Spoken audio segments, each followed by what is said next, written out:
Morning, everyone. It's Friday the 22nd of August 2025. It's 7:15. As you can see, it's very foggy. The sun's coming out, but hasn't quite burned off this fog yet, so it might be a little while before that happens.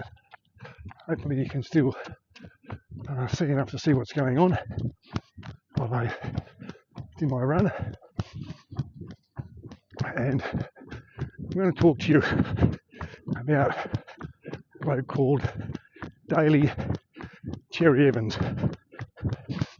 Now, if you don't know who he is, he's a footballer.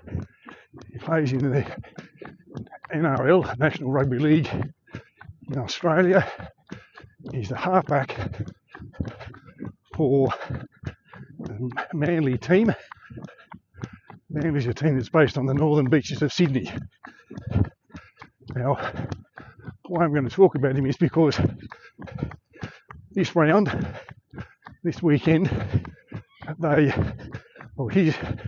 he notches up 350 matches that he's played for that club.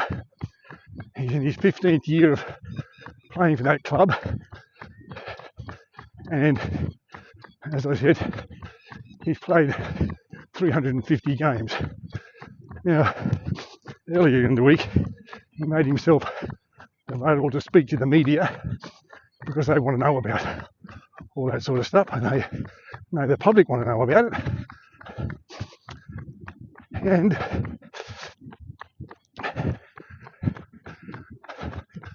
I read an article in the Sydney Morning Herald, it's owned by Channel 9, that broadcasts the rugby league, and the article headline was, after 15 years, do we ever know, or did we ever get to know, or something like that, the real Daly Cherry-Evans? And it got me thinking about the whole idea of knowing celebrities and stuff like that.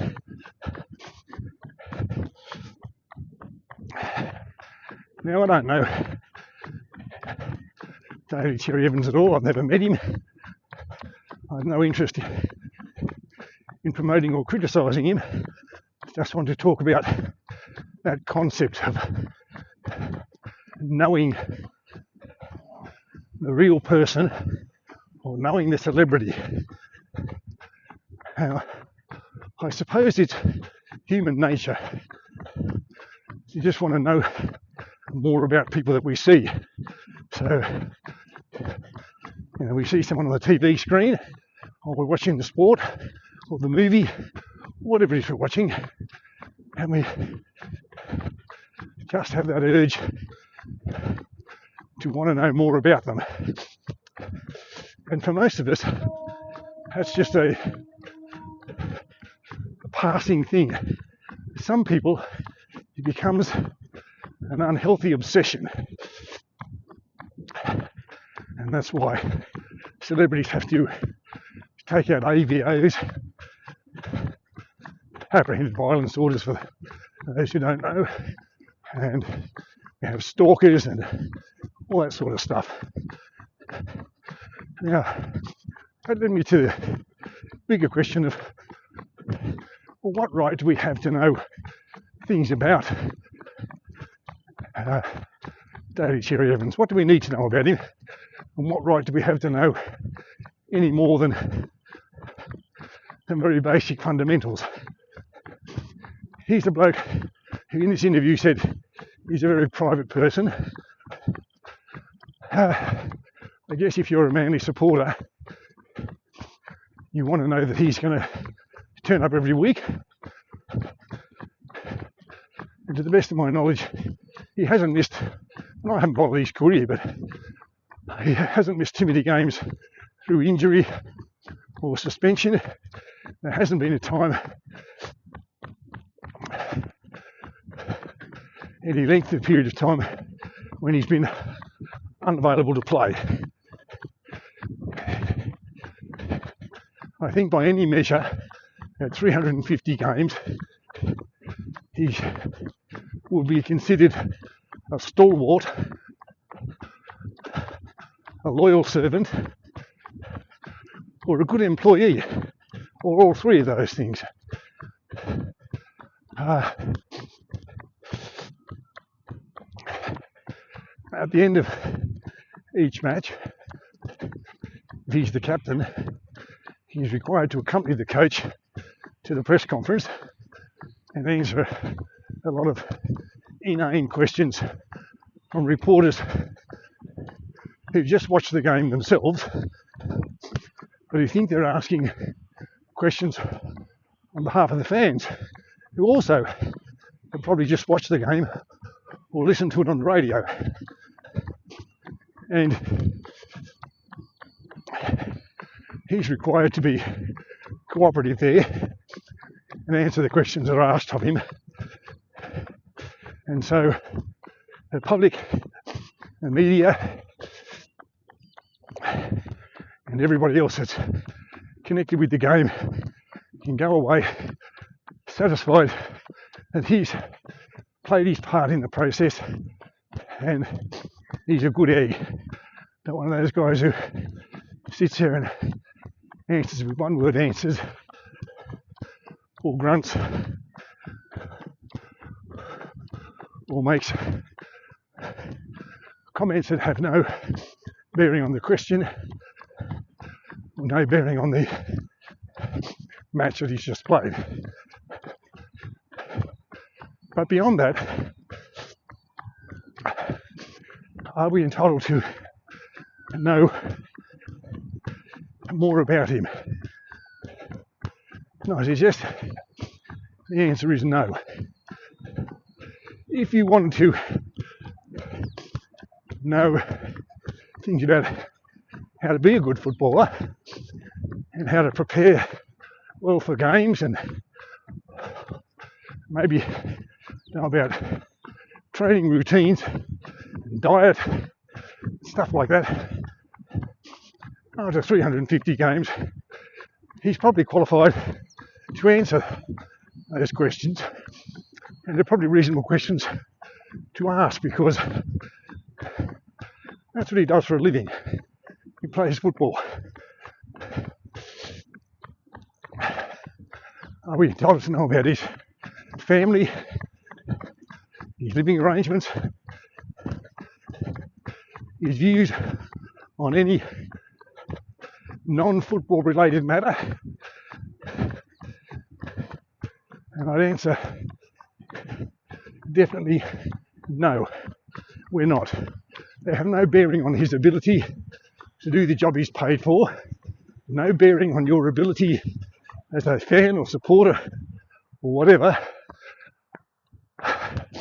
of the sport, the team, or him personally,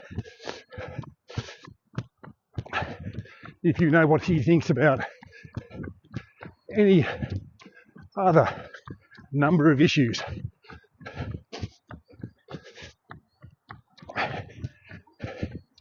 If in his later life, post-retirement, he decided to get into politics, for example, I'm not suggesting you would, let's, for the sake of discussion, say that he does, then he might have a right to know his view on a number of issues when it came time for him to seek election. We still don't need to know anything about his family or his living arrangements. We might reasonably ask him about matters such as the state of the economy, employment, transport, schools, or whatever.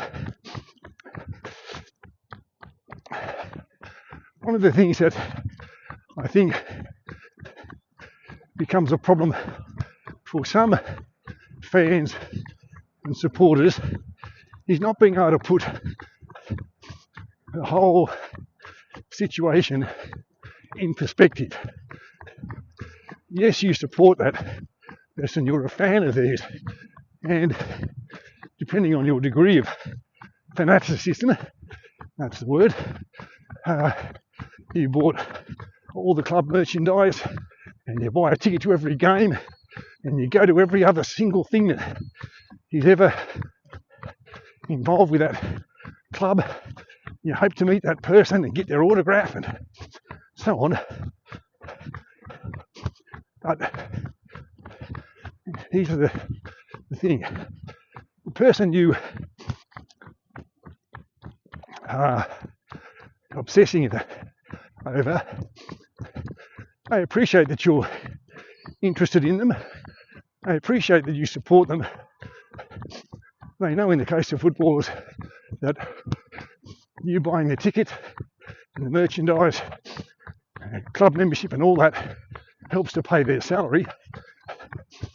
But when they're required to be, respectful towards the fans, so that they happen to be out somewhere and you see them and you ask them politely, can you take a photograph or can you get an autograph or something? For the most part, I expect I'd probably be happy to oblige. There may be the odd occasion when they say, listen man, or ma'am, or whatever, I'm out here having dinner with my kids and my wife. Can I do it another time? But for the most part, they're probably happy to sign the autograph or take the photo and move on. But because you bought a ticket to the football match or the movie or bought the book or bought the records, downloaded the songs, whatever, the person, the artist, the footballer, the movie star, whoever it is, they don't know you anything. They've delivered their work, be it playing football, making a movie, recording a bunch of songs, writing a book, whatever it is that they do. They've done that. You bought the ticket, you were entertained for a period of time, and that's the transaction. The artist, the footballer says, well, I'll turn up at wherever I'm supposed to be and I'll play and I'll do the best I can for the 80 minutes or 90 minutes, whatever it is, I'm on the field, and hopefully we'll get a win. If we don't, it won't be because I didn't put in the best effort I could. But that's our transaction. You buy a ticket, I'll go out and play. I'll play as well as I can. And in a few minutes after the game, I'll shake hands, I'll pose for a few photos, sign a bit of stuff. People shove in my face, and then I'm surely free to go home to my family, to do whatever it is that I want to do. And we don't have a right as fans or supporters or whatever we want to call ourselves to know, to expect or to intrude into that person's life any further. So, Daly Cherry-Evans, I say good luck to you. Congratulations on 350 games. Whatever it is you do beyond the end of this season, it's entirely your business. If you decide to go play somewhere else and top up the superannuation fund, or play because you feel you've got a bit more to offer, that's entirely your right. You've given the Manly faithful and the Queensland faithful and even the Australian fans, I think, some pretty good stuff over the years. You've earned the right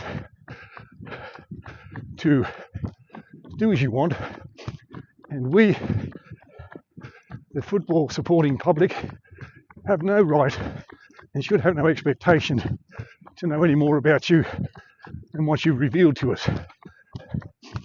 Good luck in your future.